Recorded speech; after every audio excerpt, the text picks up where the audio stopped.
Hello and welcome back. This is the week 4 lecture. So now that we have covered fiction pretty thoroughly, I think, it's time to move on to our next major type of literature. So again, we're sort of sticking with these traditional classifications of literature that we've had for centuries. And the three big types for a long time have been fiction, poetry, and drama. So we've already covered fiction. Now we're going to spend the next 2 weeks on poetry. So we're going to follow the same format that we followed over the last 2 weeks. So here in week 4, I'm just going to cover the basics. We're going to go over some key terms and definitions and just get comfortable with the basic elements of poetry and how poetry works. This hopefully will help us a little bit when it comes time to analyzing poetry. We can start thinking about the individual elements that we can look for, identify, and later talk about. And then next week, we're going to be reading some examples of poetry. So I'll post some PDFs, some links to websites so we can take a look at a few different poems written in different styles, maybe from different time periods, so we can look at some examples of how all of this stuff looks in action. So I know that a lot of students are sometimes a little bit wary of poetry, a little bit cautious, a little bit nervous perhaps about poetry, about reading it, about analyzing it, talking about it. Poetry can be a little bit more difficult in some ways than fiction. It might be a little bit less familiar to us compared to fiction, but I think we're going to find out today as we move through some of these basics that we're actually a little bit more familiar with poetry than maybe we realize. And one thing that I want to point out, and I'll talk about it a little bit more later, is that anybody who listens to music, anybody who likes music really of any kind, anybody who knows the lyrics to virtually any song, is already sort of dabbling in poetry. Because as we're going to see, poetry has a very strong sound dimension, sometimes called the rhythmic or the acoustic dimension. And those are words that we often associate with music. And actually, the history of poetry is probably rooted in music and sort of ancient religious ceremonies back in ancient Greece and other ancient cultures. That's probably where the origins of poetry can be found. So even to this day, there are strong links between poetry and popular music. Again, just think about song lyrics. They have a lot in common with some of the poems that we're going to be looking at. So that might help. We'll talk more about that as we move along.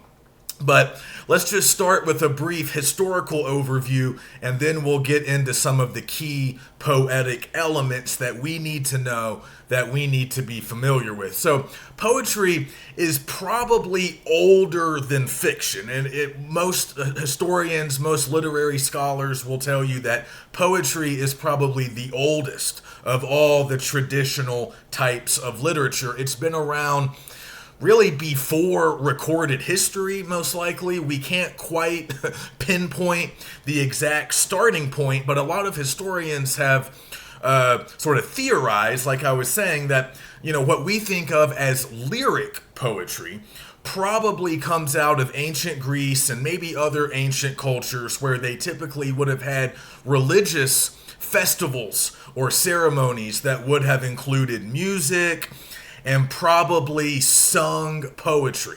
So poetry that would have been recited along with a musical accompaniment. And we think that a lot of that type of stuff was going on, maybe associated with like fertility rituals or other sort of ancient religious festivities. We don't know all the details, but that's probably where sort of our current conception of poetry comes from. So you guys need to be aware of a key distinction between lyric poetry and narrative poetry. So we're mostly talking about lyric poetry this week and next week. We're going to be looking at examples next week of lyric poetry. So we've already kind of talked a little bit about narrative poetry.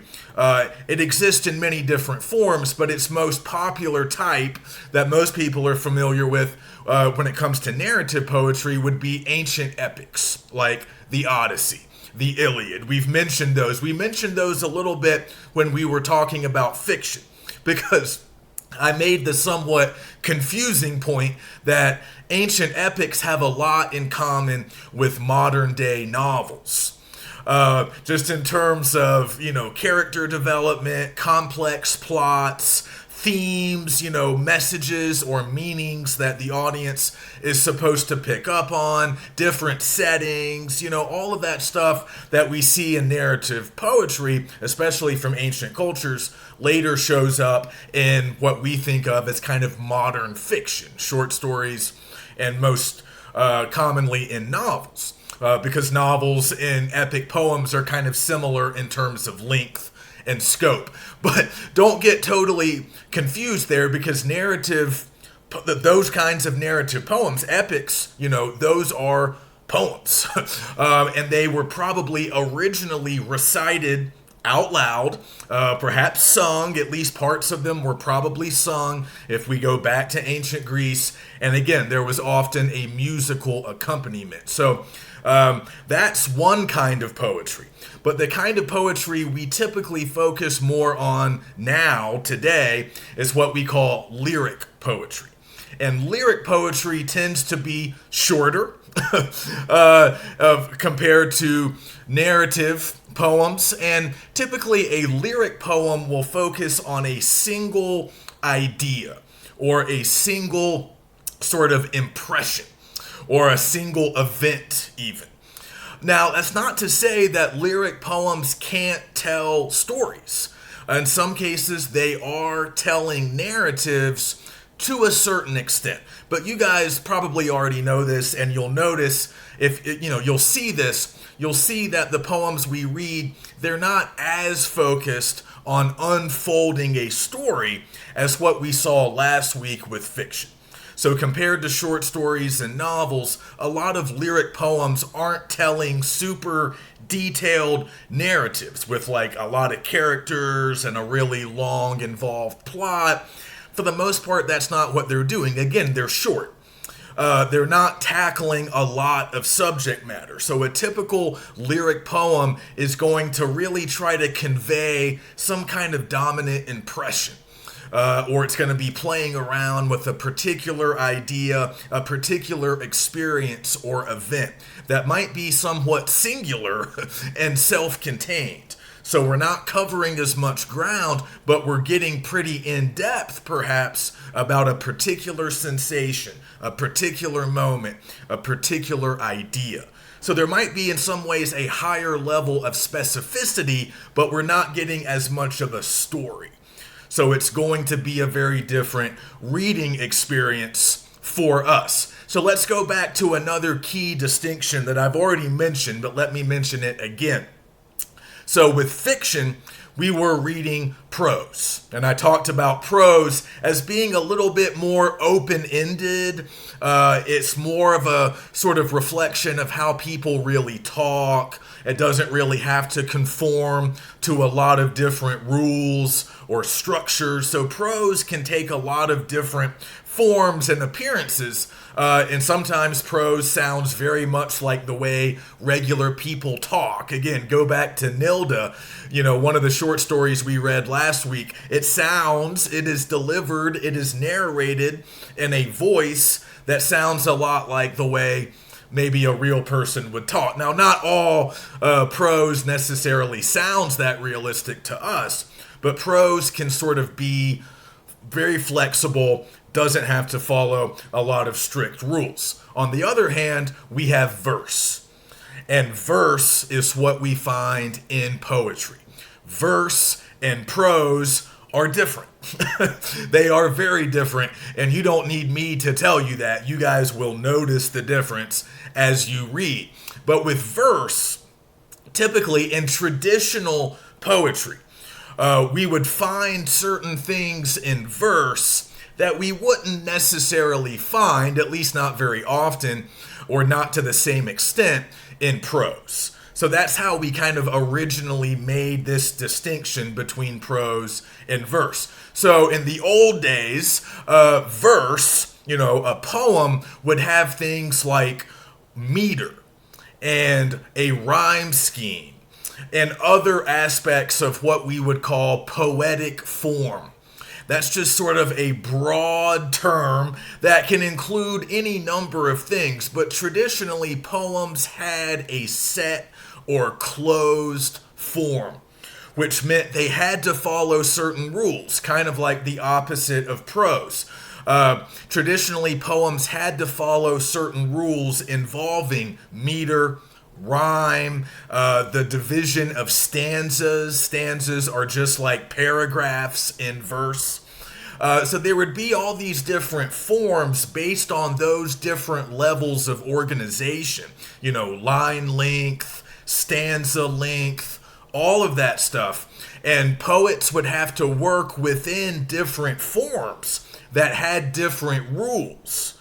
And within those forms and rules, you had to use, a certain type of meter, or you had to use a certain kind of rhyme scheme, or you had to have a certain number of stanzas. And each of those stanzas had to consist of a certain number of lines, right? A lot of rules. Again, prose writers don't have to follow those same kinds of rules. When you're writing a paragraph in prose, it typically doesn't matter how many lines are in that paragraph. I mean, you don't want it to be super long, but you're not typically within that kind of a closed form when you're working in prose. But traditionally, that's what distinguished poetry from prose and from fiction, right? With poetry, we're going to see meter. We're going to see rhyme. We're going to see stanzas that are arranged in very specific ways. We're going to see those aspects of form. And again, just think about form really as a system of organization, a way to sort of structure these poems, almost like patterns or certain structural rules that the poets had to follow. But that's in the old days. Now, some poets still follow traditional poetic forms governing meter, line length, stanza length, all of that stuff. Some poets still do that, but a lot of modern poets don't.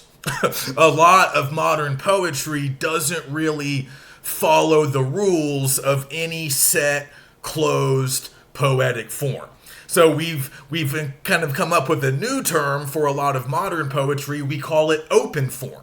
So if a lot of traditional poetry is closed form, nowadays we see more open form, which kind of means there aren't as many rules. We don't have to worry about maintaining a consistent rhyme scheme. We don't have to worry about having a consistent meter, and I'll talk more about those things later. We don't have to worry about the number of lines in each stanza. We can kind of make it up. We can make variations of existing forms, or we can just sort of create brand new, more flexible, more open forms. And that's what a lot of poets today do.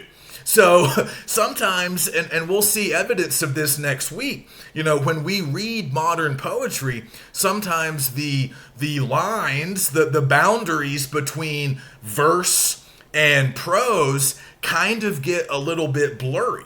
And we've even started using terms like prose poems to describe a lot of modern poetry. A lot of modern poetry, doesn't have a meter, doesn't have a rhyme scheme. It might not be broken up into, really well organized stanzas or paragraphs. So as we're reading it, it might kind of feel like we're reading prose. It might kind of feel like we're reading a short story or a novel or even an essay. And sometimes that's kind of the goal. And other times, in other cases, there will be some subtle distinctions that still indicate that, no, we are reading poetry, even though it's open form, it's not following all these rules, it's still poetry. And one of the ways we can tell is by the use of what we call poetic language. And this is another pretty broad term, but it basically covers things like imagery, figurative language, stuff that also shows up in prose. You're going to find that stuff in short stories, in novels. You're going to find it in nonfiction. It's not unique only to poetry, but poetry uses that stuff more. It's not exclusive to poetry, but you're going to see more imagery in poetry. You're going to see more figurative language, typically. And again, with lyric poems, a lot of times they center around a handful of images, or maybe one or two key symbols, or they're going to feature, a series of similes or metaphors, and that might be a big part of the poem. Whereas that stuff serves a more supplemental role in fiction. It's still there, right? Good fiction writers are going to use imagery. They're going to throw in a metaphor now and again, metaphors and similes being two of the most common kinds of figurative language. We'll talk more about those. So again, we're going to see that stuff in prose, but they're just one feature or a couple of features among many. And a lot of novelists and short story writers don't want to overload their sentences with too much imagery or too much figurative language, because remember, like we were talking about a couple of weeks ago, a lot of modern prose writers are trying to create realistic narratives. So you kind of get away from realism if you're constantly using figurative language and fixating on images at the expense of, what the characters are doing and, sort of unfolding that plot, right? There's a lot of practical concerns that prose writers have to attend to. Is my plot making sense? Does the audience know who this guy is? Right? There's all those plot concerns. There's issues with character development, moving us from scene to scene, getting that chronology straight. We don't see a lot of that in lyric poetry, again, because lyric poetry doesn't typically have much of a plot or a lot of different characters, so their focus is more on what we think of as poetic language. And there is just overall, in general, a little bit more focus on language overall. Lyric poetry is really all about language. It's about how the language works, how the language sounds, and sort of the impressions that the language is giving to us. So we'll kind of walk through those aspects of poetic language, but even when we don't see poetic form, we're typically going to see these elements of poetic language at work in any kind of poem. Doesn't matter if it's old, new, or somewhere in between. So again, if we go back far enough, a lot of poetry has its roots sort of in music. That's why we spend a lot of time talking about sound and these sort of acoustic dimensions, even up through the Middle Ages. A lot of poetry would have been recited. A lot of old ballads would have been sung and performed by troubadours who sort of were itinerant poets, musicians. They traveled around, they performed in different places, and again, there would usually be musical accompaniment. So if we're just kind of wrapping up our history, let's talking a little bit about traditional poetry, and we're going to see some examples next week. I'm going to give you guys a sonnet by Shakespeare. A sonnet is one of those old traditional poetic forms that a lot of different poets used, Shakespeare among them. Some people still write sonnets today, but nowadays, if a poet's going to use a sonnet, they might bend some of the sonnet's rules, because as we're going to see, sonnets have very particular rules about meter, rhyme, and stanza. So if a modern poet wanted to write a sonnet, he might follow some of those rules, but he might break others. Because it's fun and we can do that now. But for a long time, those rules did matter, and most poets followed them more or less. So the sonnet was a very popular type of older lyric poem. We also had elegies. Those are still around today. Those are usually kind of mournful. They're usually lamenting or mourning the death of an important person. And they've been around since ancient times. Another sort of traditional type of lyric poetry. We also have odes. We still have odes today. We're going to be looking at an example of a famous ode from the 19th century next week, written by John Keats, a very famous English poet, like he was from England. He writes a series of odes. An ode, again, it's an ancient form that's been brought back at various times throughout history. It's usually like a celebration of something. It's like a tribute to a person, place, or thing. So we still see odes today. And again, the sonnet was probably the most common and important form of English language lyric poetry, at least for a long time. Maybe not anymore. But again, Shakespeare, who's perhaps the one of the most famous English language writers, he was a poet and a playwright, so we can talk about him in reference to both poetry and drama. But he wrote sonnets. A lot of his contemporaries, guys back in the 15 and 1600s, Elizabethan England, they were writing sonnets. And again, sonnets are still around today. We just don't feel quite as bound by all of those old rules. So the way I want you guys to kind of break poetry down and really get into the analysis stage is to think about two levels. Let's think about poetry as sort of existing on two levels. We have the verbal level, just really focusing on words, language. You guys know what verbal means. We're talking about words, we're talking about language. And then the other level or dimension, I've already mentioned it, is sound. Okay, so we can talk about the verbal level, and then we can talk about the sound or the rhythm. And I think both are very important. So let's start with verbal. I've already been talking about poetic language, so let's kind of go back to that and get a little bit more specific. It can be a little bit hard to define poetic language. It's one of those things where it's like, yeah, I know it when I see it, or I know it when I hear it. But again, we can typically classify it along the lines I've already given you. Imagery, symbolism, and then figurative language. Again, these things show up in all kinds of writing. Please don't think that they only appear in poetry. They just appear the most often in poetry. So I think we probably know what imagery is. I teach it in 101.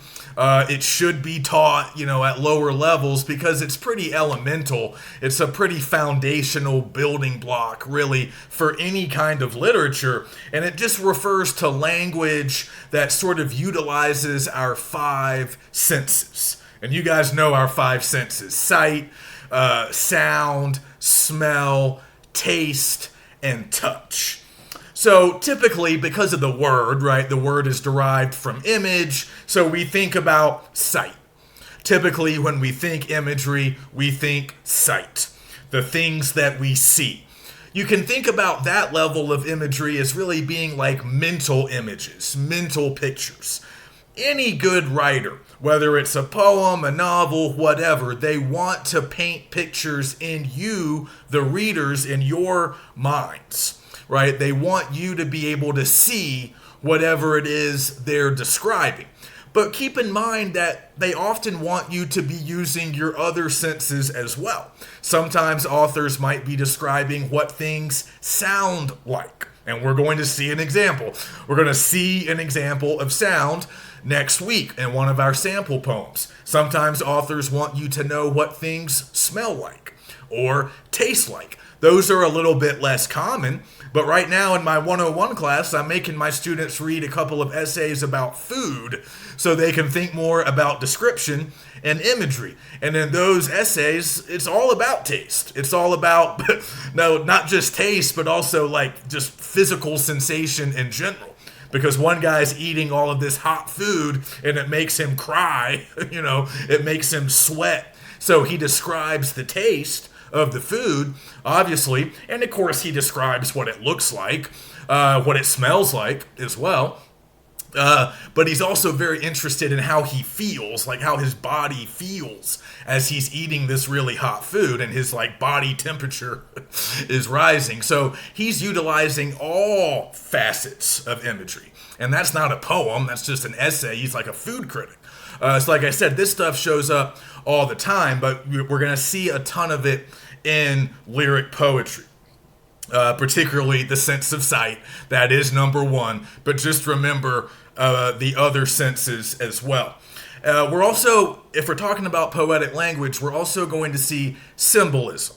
This is another term that you guys probably already know. A symbol is usually an image or an object. It can even be a person sometimes that expresses a meaning larger than itself, a meaning that kind of goes beyond that object or that image. So there's kind of a literal meaning, that the object or image might have, but it also represents something larger. It represents or, kind of indicates a larger idea or a larger thing that readers can usually pick up on. We have a lot of symbols in our society. Ralph Waldo Emerson, a famous writer, American writer from the 19th century, had a famous quote where he said, I think this is still very true today, and I'm kind of paraphrasing here, but he said, Americans think that they hate poetry. And that's still true for a lot of people. He says, Americans think they hate poetry, but in reality, we're all mystics and poets because we all love symbols. And for the examples of symbols, he offers the American flag. And I think that's a symbol that we can still recognize today, right? The flag itself is a symbol. So that flag has if we're at a sporting event and the ROTC guys bring out the American flag for the national anthem, before the game starts, that flag is a real thing, right? It has a physical existence. We can touch it, we can see it, but it also represents something larger. And we all know what it represents. It represents our country. It supposedly represents all of us. So that's an object that has a very big symbolic function, right? It's doing a lot of heavy lifting because it represents an entire nation and the millions of people who are living in this nation. So a lot of things work like that. The skull and crossbones often represents danger, right? When we see that symbol, when we see that image, it means that something is dangerous, something is bad, we should avoid it. Another example that Emerson uses that's near and dear to my heart because I'm from the state of South Carolina originally, and we have a palmetto tree on a lot of stuff in South Carolina. That's a very important symbol for us because back in the American Revolution, a bunch of guys in South Carolina defeated the British in a big battle because we built a fort out of palmetto tree logs and the British couldn't get through and we won. So the South Carolina state flag has a palmetto on it. We sell shirts and sunglasses and sandals and bags, all with the palmetto tree on it. And people from other states come to visit and they're like, what? Why do y'all love the palmetto tree so much? I mean, people can see that palmettos are native to the area, but it's like, what's the big deal? Why is it on all these things? Well, it's a symbol. It represents victory. It represents independence. It represents a sort of ragtag bunch of colonials, winning a battle against a much stronger military force. So in our state, that symbol carries a lot of importance. And if you go to school in South Carolina and you take South Carolina history, you learn that. That's just an important part of our state's history and culture. So symbols work in all kinds of different ways in different places, but we're going to see a lot of symbols, a lot of symbolism in lyric poetry. And then finally, figurative language. I've already mentioned this. Just remember that with any statement, we can have a literal meaning, but then sometimes we might also have a figurative meaning. So a literal meaning is just the obvious, clear thing that we are saying or doing. The literal meaning of a statement is normally pretty easy to determine. But some statements have a figurative meaning. And that means it kind of goes beyond the real world. It kind of goes beyond the everyday, the sort of mundane, the normal, the regular, the routine. A figurative meaning takes us kind of beyond reality, and it's a lot like a symbol, where, it's supposed to give us a bigger idea, or it's supposed to give us a different perspective, a different way to understand something. So oftentimes, especially if we're talking about metaphors or similes, they're just comparisons, right? They're just comparisons between two unlike things. And those comparisons are made in a way that's not meant to be literal, it's figurative. It just makes us think. It's a more creative, imaginative way to make a comparison. So I'll just give you some easy examples. She ran like the wind. That's a really simple simile. We're comparing this character's running to the wind. And that's just another way of saying that she runs fast. Now, we could just say that. She's fast. She runs fast. But that's boring. I mean, if we're not writing a kid's book, like for little kids, we probably want something a little more imaginative, a little bit more interesting. So she runs like the wind. That's a comparison between two unlike things. No person is really like the wind. That's just not possible in our literal everyday world. But if we want to make this comparison and we want to do it in kind of a cool, interesting way, we express a figurative meaning to give the reader a little something more to chew on. Also, frequently, this kind of figurative language will give rise to imagery. It might make us see pictures in our minds, or it might just give us a greater understanding of the character or whatever's being described. So if we look at a metaphor, very similar to a simile, but metaphors don't use words like or as. So it's a more direct comparison. His eyes were beacons of light. Okay? Not even really sure what I'm expressing there, but I'm comparing the character's eyes to beacons of light. Those are two unlike things. They're not literally the same or even similar.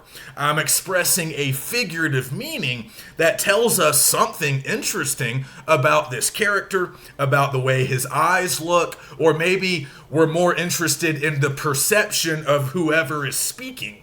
Whoever our narrator is, this is how the narrator perceives the character and the character's eyes. So instead of just saying his eyes were bright, we can use this imaginative metaphor to create a larger figurative meaning. And lyric poetry, like I've said, not so much focused on telling a narrative. It's more focused on creating emotions, creating images, detailing expression or experience, I should say, or impressions. So they're going to be a lot more fixated on metaphors, imagery, symbolism, and they can really kind of play around with those elements of poetic language a lot because, like I was saying, they don't have to worry about the plot and the characters and all this other stuff that is going to be more common in fiction. So we'll see these elements of language in all kinds of literature, but again, we'll see them the most and we'll be able to analyze them the most in poetry. And they sometimes have greater importance to the overall theme of a poem. But the other thing I want you guys to think about with language, with the verbal dimension or the verbal level of poetry, is the speaker. So this kind of takes us back to what we were saying last week or 2 weeks ago about our narrators in fiction. So every poem has a speaker. And that speaker functions a lot like a narrator in fiction. So the speaker is telling us whatever is going on, right? The speaker is telling us about the events, giving us the impressions, giving us the imagery, and the figurative language. Sometimes we're going to sort of see an omniscient third person speaker, somebody who's not really not in the middle of the event, not maybe physically present in the text, but sort of looking down, godlike from up above. In other cases, we're going to have sort of first person speakers. Our speaker is going to be in the thick of it, and they're going to be using a first person perspective, perhaps. I did this. This is how it felt to me. So some of that stuff that we were talking about with point of view and the different styles of narration also kind of shows up with lyric poetry. We can talk about third person versus first person speakers, but we just need to kind of be aware of the speaker. Who is the speaker? Can we identify the speaker? What do we know about the speaker? And what is the perspective or the point of view that through which the poem is being delivered? We can always sort of play around with that, look for that, and analyze that. Okay, so I think that's pretty much... Oh yeah, so I had a kind of jumping around here, but if we go back to poetic language, I just wanted to give a few more examples of figurative language. I forgot to go beyond similes and metaphors. You guys probably know some other types. Hyperbole is intentional exaggeration. We're going to see that a fair amount in poetry, and we don't typically see a lot of hyperbole in prose fiction, especially realistic fiction, because again, they're trying to be realistic, so intentional exaggeration might not really fit.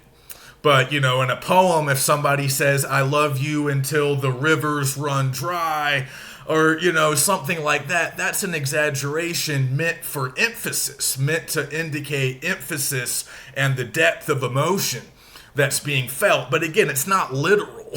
It's not a literal statement. And then you also probably know personification. That's when we give human attributes to non-human things.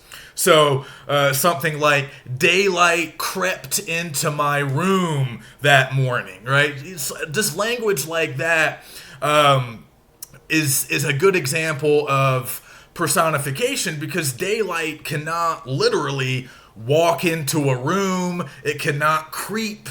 Those are things that humans do. But by describing daylight as if it was a human, again, we're creating figurative meaning. We're creating a more imaginative way of describing a particular event, a particular moment. And it also might indicate something about our mental state.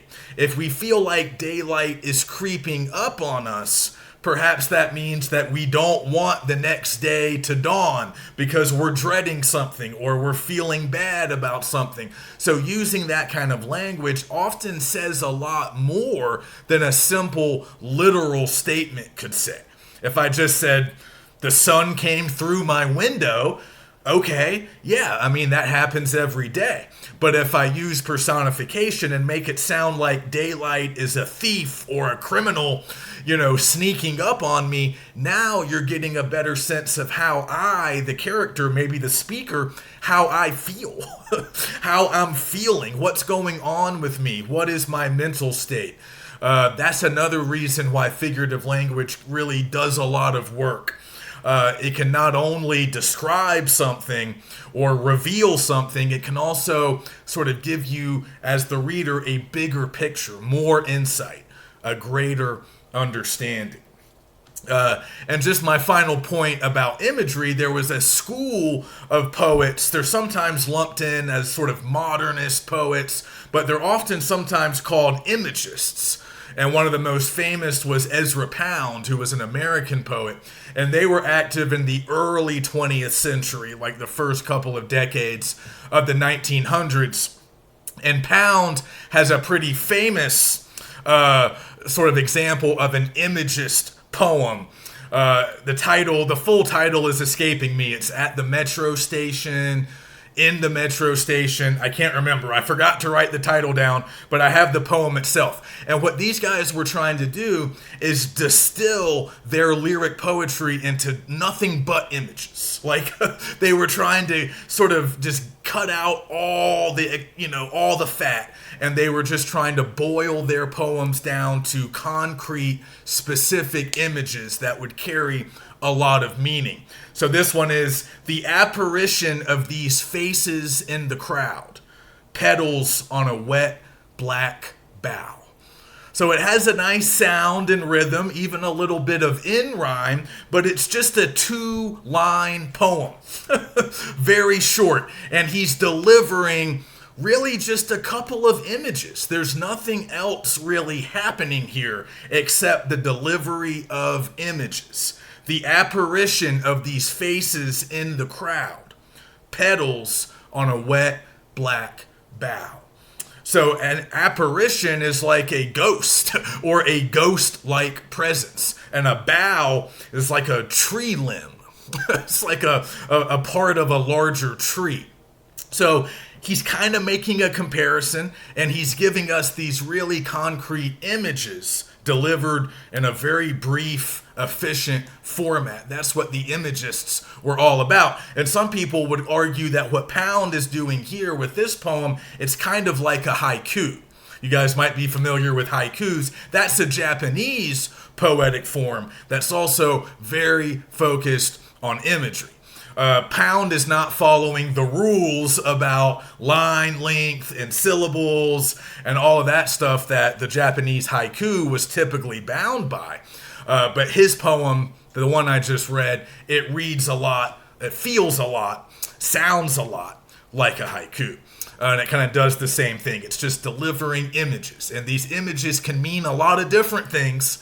They're going to mean different things to different readers. And they're going to make us feel a certain way.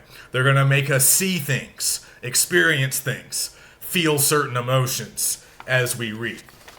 Okay, so that's pretty much all I have for the verbal level. So again, just always pay attention to language when you're reading poetry. Pay attention to imagery, any kind of figurative language that you see, and also symbols. Symbols are often going to be very important. But we're going to do that kind of analysis really with anything. We should always be looking at language, whether it's a novel, a short story, a poem, or a play. But again, there's a little bit more to dig into sometimes with poetry. But at this other level, the sound level, that's really where poetry becomes distinct. That's really where it becomes quite different from the other types of literature. So the sound is fun, but it can also be a challenge.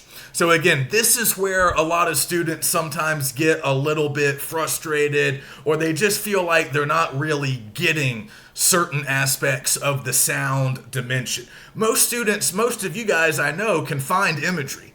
You can find metaphors. You can find personification or symbols. But breaking down and analyzing sound can be a little bit more difficult, but again, we're going to come back to songs. We're going to come back to poetry's roots in music, and that might be a way to help us here.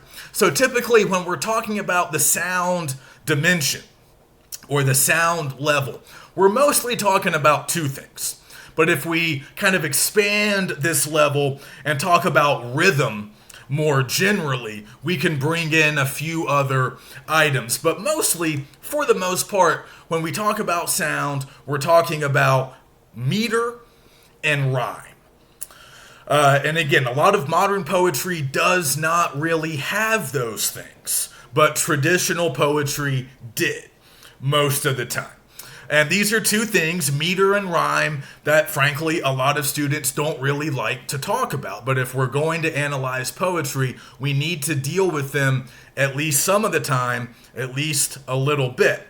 So let's start with meter, because it's a little bit more complicated. So think about the meter in a poem as the organizing structure or pattern that governs the individual lines of a poem. So typically with a short story or a novel, we're focused on sentences and paragraphs. Those are kind of the core building blocks of any work of fiction. And it's largely this case with drama as well. But with poetry, we're more interested in lines and stanzas. We are going to see complete sentences sometimes. Not all poems include punctuation.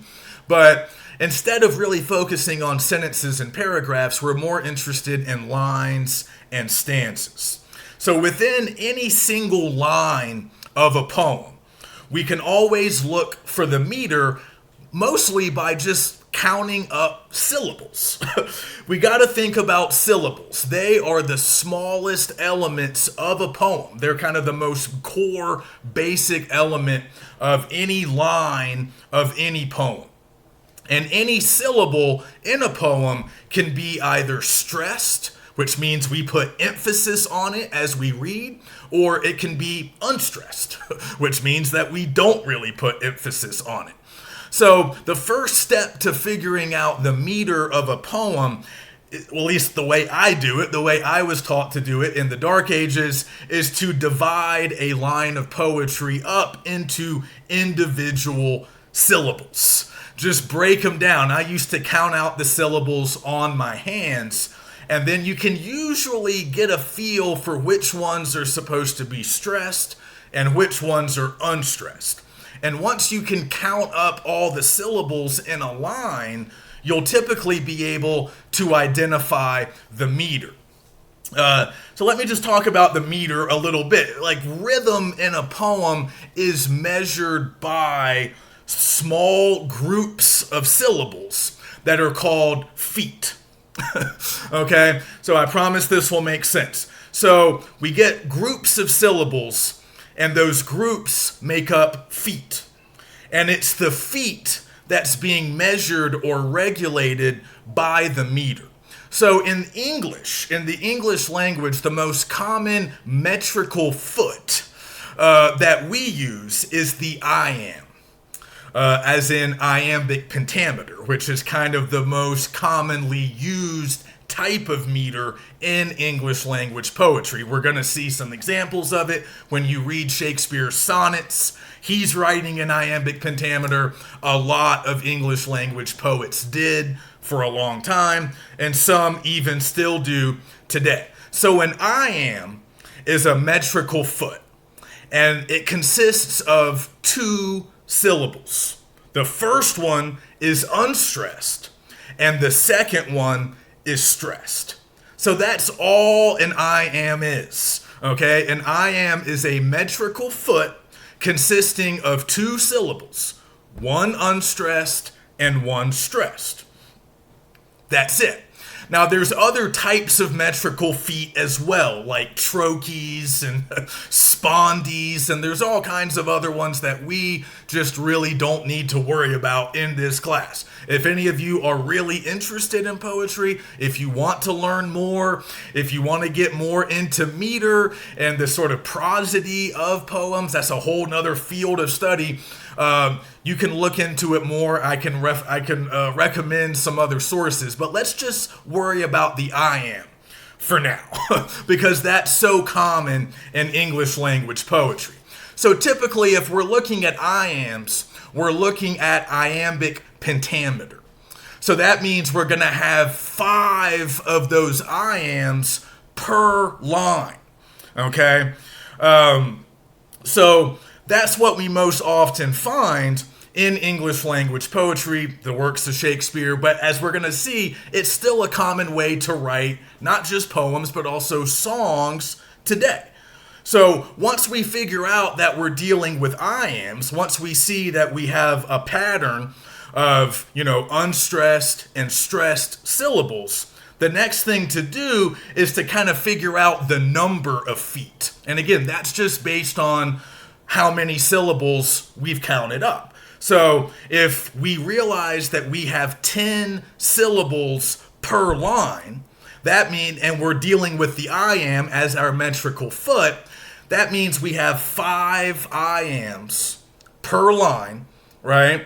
And each iamb, remember, consists of one unstressed and one stressed syllable. So just do the simple math. If there's 5 iambs, 5 times 2 equals 10 total syllables per line.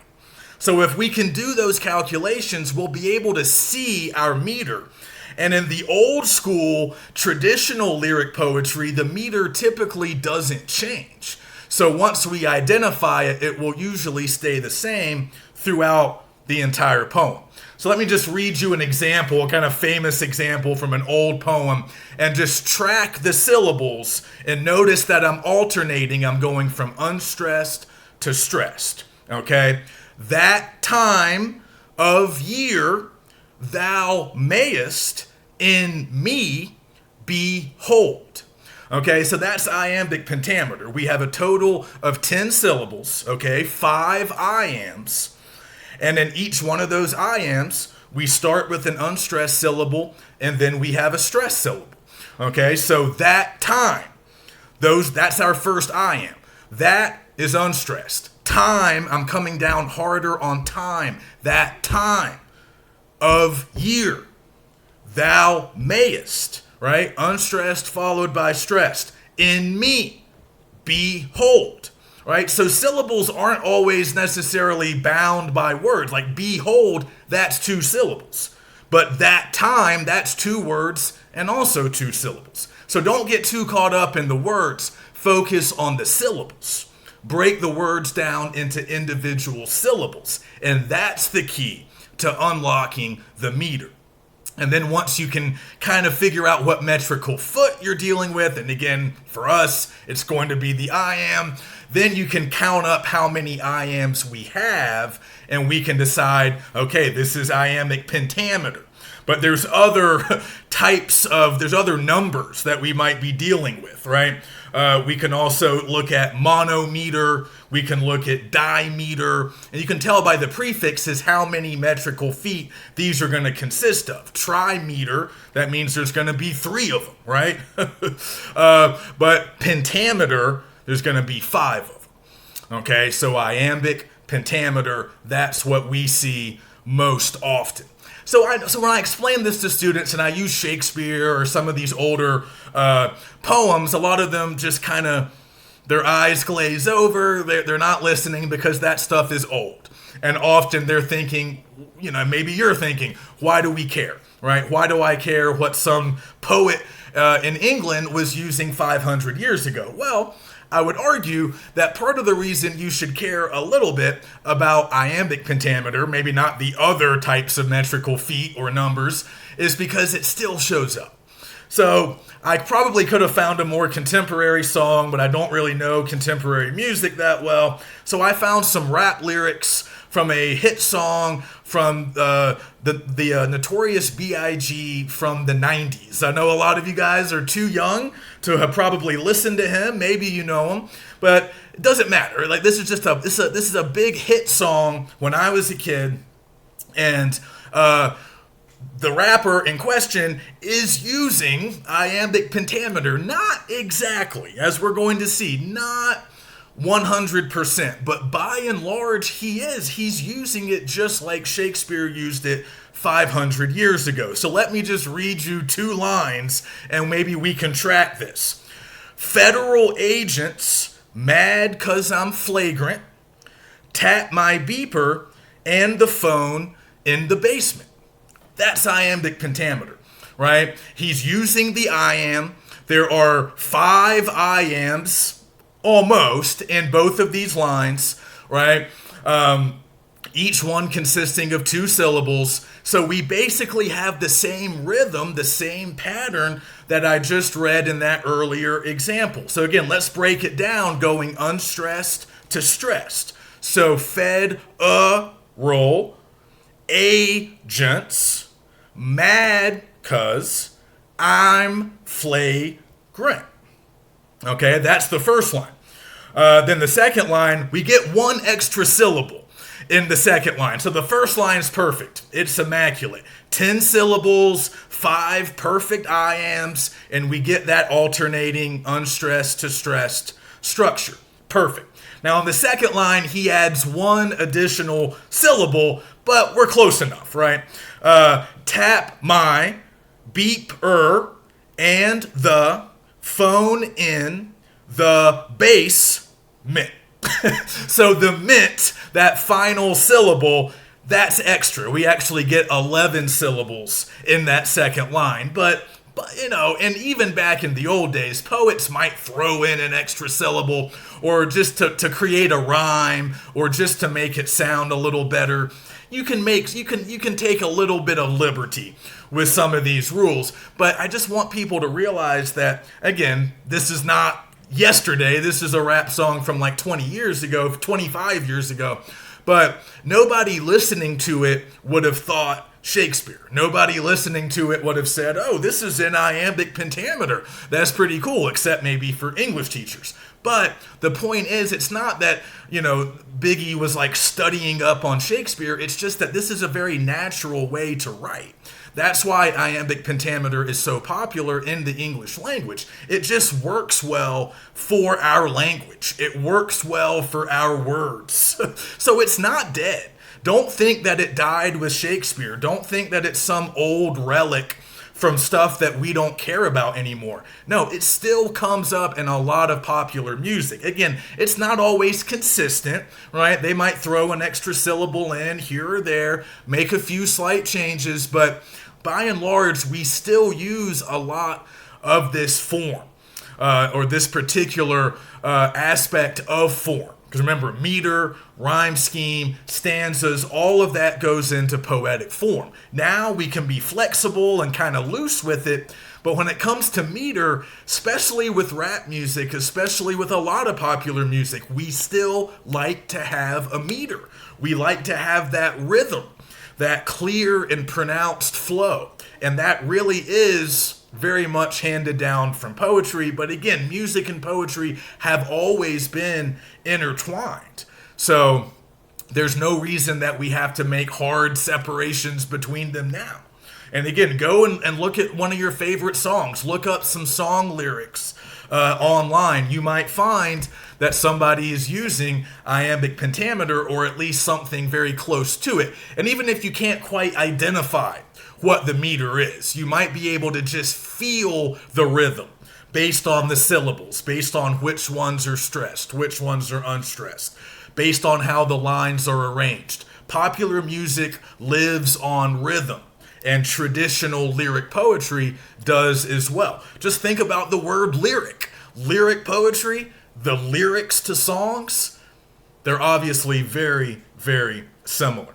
Okay, so that's enough on meter. Let's move to rhyme. So most of us know what rhyme is. And again, we can use music to help kind of demystify this. If you listen to music, a lot of songs rhyme. Not always, and maybe not consistently. They might not maintain a consistent rhyme scheme throughout, and back in traditional poetry, that would have been more important. But again, for the purposes of rhythm, for the purposes of making a good, fun sound, we often need to use rhyme. So the most common type of rhyme scheme that we'll see in poetry and music would be end rhyme. That means the rhyme occurs at the end of a line. So the end of this line rhymes with the end of the next rhyme. I messed that one up. The rhyme at the end of this line will rhyme with the end of the next line or the line after that or whatever. So that last word of the line or the last consonant or vowel sound of the line will rhyme with the last thing of whatever next line it's going to rhyme with. So end rhyme is what we see the most. It's the most common. It's the easiest to identify. But we also have what's called internal rhyme. And that can be a little bit more tricky. Sometimes we can just notice that the words or certain sounds in the middle of lines are rhyming. Sometimes that happens. That can be a very complex rhyme scheme. And then other times, internal rhyme will be based on alliteration and assonance. Those are two terms you guys might have heard before. Alliteration just means that we are repeating certain consonants. We're repeating certain consonant sounds. Maybe in different words that don't necessarily rhyme, but they contain similar letters or similar sounds. So that's creating something that, while not an exact rhyme, still gives us a sense of rhythm and flow. And then we have assonance. That's when we are repeating vowel sounds.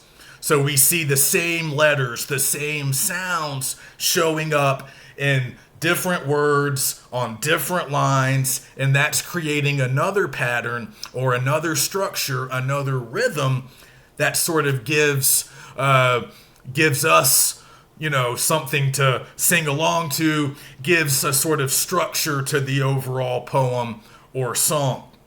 So we're going to see both types. And then there's also something called I rhyme or slant rhyme. And again, this is just where we're maybe using words that don't necessarily rhyme, but they sound similar. They might make slightly different sounds, but they're using the same letters. Or they might end with the same letter. So think about the words man and ocean. For example, man and ocean don't rhyme. Okay, so we wouldn't typically use those words with an end rhyme scheme because they don't quite rhyme.